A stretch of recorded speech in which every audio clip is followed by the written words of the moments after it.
ছেলেদেরকে বলছি। আমার দোন তোমার কথা শুনবার নিগে আজকে আমি নদীর পাড়ে আইলাম বেহান চোদ চা নাকি কোবার কবেন না বলো বাবাজি। মেয়েদেরকে কখনো বেশি বিশ্বাস করতে যেও না, না তো কখন বাস খাবে টেরও পাবে না। পরিবেশের কথা কইতেছে সেই মানুষ আমার ওলের ছাতা না সেই মানুষ একদম বিশ্বাস করমু তুমি ঠিক তো দাও কেন কথা কইতেছ বাস্তব আমি এই মাত্র কাটে এলাম তোমার পিছন দিয়া ভরে দিব বুঝতে পেরেছো চুতিয়া ছেলেদের নিজের বলতে কিছুই হয় না, কারণ নিজের ননুটাও অন্যের কথা ভেবে উঠে দাঁড়ায়। গলি তুই কি কারণ নিজের ননুটাও অন্যের কথা ভেবে উঠে দাঁড়ায়। দিদি কথা তো তুমি ঠিকই কইছাও কিন্তু চুতিয়া তোমাকে যে সংখ্যা জঙ্গলে যাবার কই সংখ্যা তো যাস দাও না মেলমাল দাও কে কান ফাটা সন মাইরা দেশ নি তোর কাল লাল করে দিব বেহান চোদ ঠিক বলেছো। তুমি ঠিক তো দাও কেন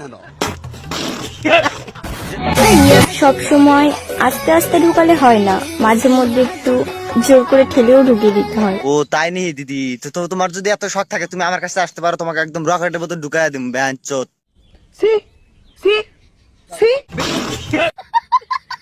छोड़ के चले जाओगे तभी तो दूसरा आएगा ना बे। চোপ আমার দোন তো কিন্তু কান ফাটা সর মেরে তোর কান্দে রক্ত বের দিম রে মাদার চোদ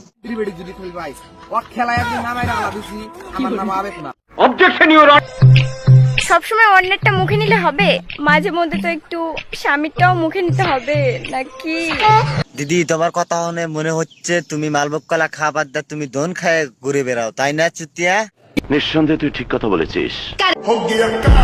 কি আরে তুই খুনতি আমি করা, তুই খুনতি আমি করা, আর তোর ইচ্ছা যেখানে খুশি গাড় মারা। আমার চ্যাটার বাল তোমার অ্যাটিটিউড দেখে আমার কোনো কাজ আছে? আমার বাবার একমাত্র মেয়ে আমি, অ্যাটিটিউড কি আমারও কম আছে? ওই মাগি তোর মুখে গাড়ার মেরে কিন্তু তোর মুখ সিরালাম রে চুতিয়া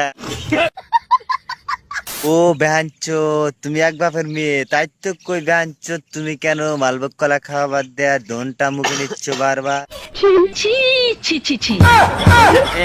তো গাইস ভিডিওটা এবার তো ভালো লাগলে অবশ্যই লাইক করবেন আর আলবাল চাল কি করার আগে পুরো জায়গা মতন গাডার মেরে দিবেন বুঝছেন।